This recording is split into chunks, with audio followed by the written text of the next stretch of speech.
John Stockton has spent his entire career waiting for this chance. Over the past 2 weeks, he has seized the moment like few others in NBA history. It was Stockton's shot that secured Utah's first ever trip to the finals, ending 17 years of frustration.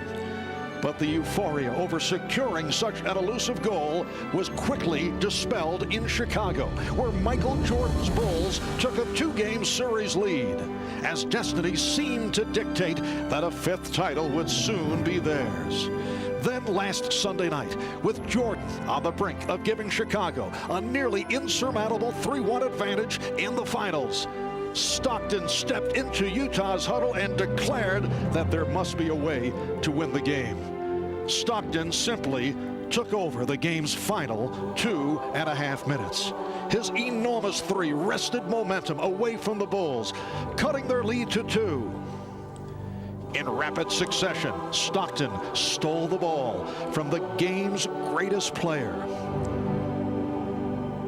And then, with Utah down by a point, Stockton rebounded Jordan's miss and found Karl Malone with a pass that will never be forgotten. To be sure, there were other heroes on a night when Utah drew even in the finals, but on this one Sunday in June, John Stockton refused to let his team lose, and in the process made it clear that the Jazz are a genuine threat to Chicago's 5th title plans. The finals are tied. Game 5 is next. Well, as we wind down in Game 5 and head to Game 6 in Chicago, guys, many questions concerning this particular group of Chicago Bulls. Win or lose this series, and for Chicago, it's their 5th finals appearance of the past 7 seasons. Well, no matter what happens tonight, Friday, or Saturday, this is still a championship caliber team. And so why change anything? I don't think there's any question that Scottie Pippen, Michael Jordan, Phil Jackson will be back. However, Dennis Rodman will not be. If your motivation is money, you break it up now and you start looking. If your motivation is to keep something special going, let them play as long as they want. They're all willing to play on 1-year contracts. And I just think that this team, with the exception of Dennis Rodman, will be back primarily intact next year. And as the 4th quarter gets underway, Brian Williams called for the foul. But still many questions concerning Phil Jackson, who has made it clear that he would accept a 1-year deal once again, although there's been so much speculation about that, and Michael Jordan and Scottie Pippen. Well, I think Phil Jackson wants to ride it out as long as Michael Jordan primarily is part of the Bulls, and as long as Jordan and Jackson are there, that means Scottie Pippen will be there. There's only one other coaching job open, that's the Vancouver Grizzlies, who supposedly have an offer out to Phil. I don't see him taking that under any conditions. I see him taking a year off before he does that. He'll be back in Chicago. But still, there is the question concerning Michael Jordan. Could he be playing his final games as a member of the Chicago Bulls? We're talking win or lose here. Brian Williams tying it up with Antoine Carr. The Jazz up 74-67. This man, Michael Jordan, is still the best player in basketball. He's on top of his game. He is so sick right now. He'd love to be lying down in a bed somewhere, and he's still playing well, although had the very quiet 3rd quarter. Chicago's missed 7 of their last 8 shot attempts. Reach-in foul charged to Greg Foster. The Chicago Bulls have been in a 2-2 position in the NBA Finals just once during their previous 4 title runs. That was back in '92 against Portland. And they went out to beat the Blazers 4-2. That was their second of 4 titles. It is 2-2 right now in this game number 5 as Michael Jordan cuts it to a 5-point Jazz lead. Game 6 coming up in Chicago on Friday here on NBC starting 9 o'clock Eastern. Game 7, if necessary, in Chicago on Sunday night. Chris Barnes back on the floor. Had some good moments. Not there, though. Coming up short. But he's willing to take shots. And right now, some of these guys from Utah are tightening up a bit. How long are you going to go with Karl Malone on the bench? He's looking up at Jerry Sloan and saying, put me in there, coach. Malone playing with 4 fouls. So he's been sitting here at the start of the 4th quarter. Antoine Carr. And here is Chris Mars. and that'll buy Karl Malone another 30 seconds or another minute of rest. Time and score will dictate when Karl Malone comes back in. Chris Morris with 11 points off the bench.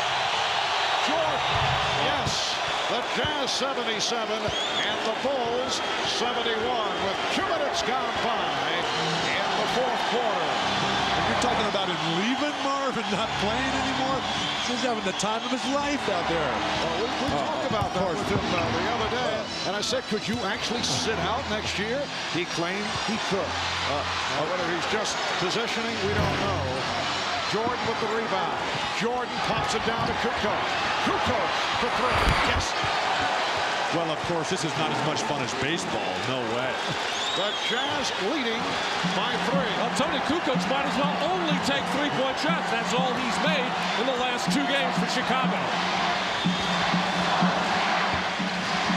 Carr's pass broken up. And Pippen able to come up with it on the deflection.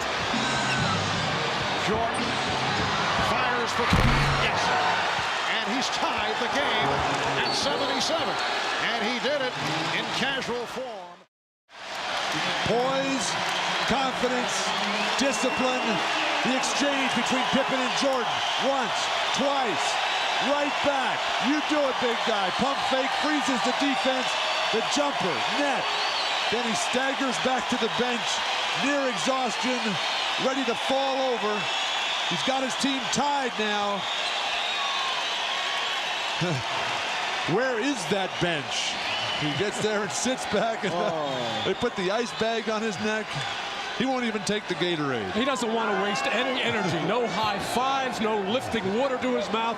He is exhausted. A heroic performance by Michael Jordan. He has played 35 minutes. He has scored 30 points. And the game is tied at 77. Karl Malone is back. Here's John Stockton.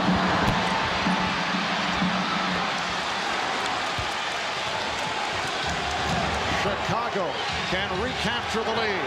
Utah has led by as many as 16. The Bulls at one point led by 1. Russell on Jordan. Anderson cheating over. Shot clock at 7. Jordan shooting. Yes. Chicago 79 and Utah 77. It was his burst of speed to get to the position that set it all up, and then he just outweighted Russell facial. Where's Karl Malone? Ball played by Williams. Illegal defense for the first time against the Bulls. Well, there's this cut across by Michael, getting open, wants to really drive, but not a good enough spacing by the rest of the Chicago Bulls, but just that little shake was able to get Brian Russell on his heels. Michael just laboring to get back to that defensive end, just trying to get to the finish line. Williams poked it away. Bulls have outscored the Jazz 12-5 in this 4th quarter. Jordan with 9 of those 12 points. Kukoc coming out to help on a double. Russell for 3. Brian Russell with his 3rd three-pointer, and Kerr and Stockton became entangled. They've had a very physical matchup these past couple of games. Well, John Stockton and Steve Kerr, as Kerr got his marching orders from Phil Jackson to be more physical, and that's very tough against the little John Stockton. All Kerr could do was take Stockton down. And double technicals called on Stockton and Kerr. These 2 guys go back quite some time. John Stockton played at Gonzaga, had a terrific career. That's a reaching foul. Hugh Evans with the call on Hornacek.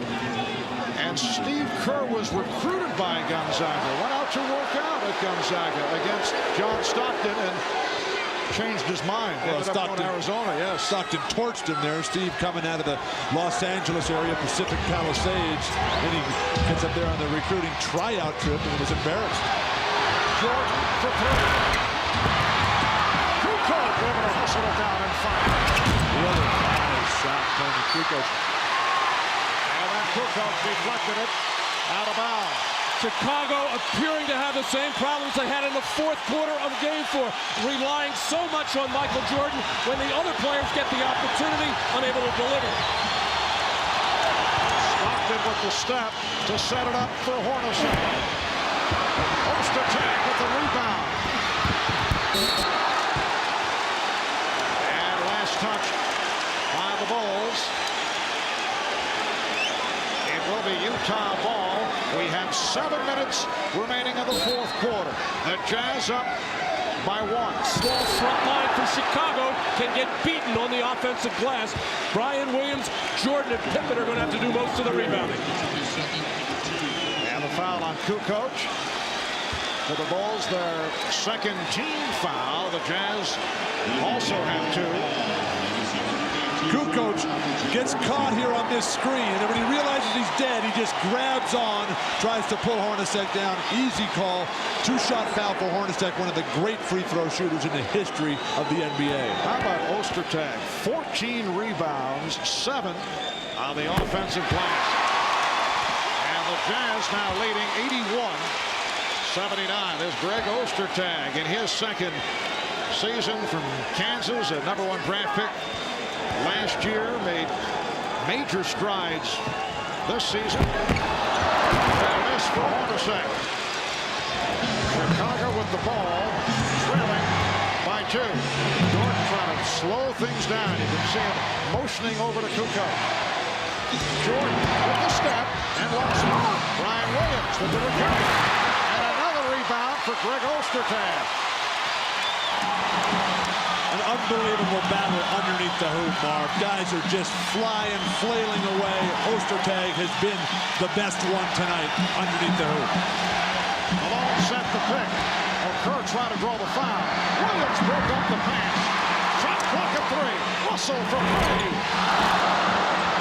And Stockton able to reach for it. They get the new 24. Ostertag continues to do damage to Chicago on the offensive glass, keeping balls alive.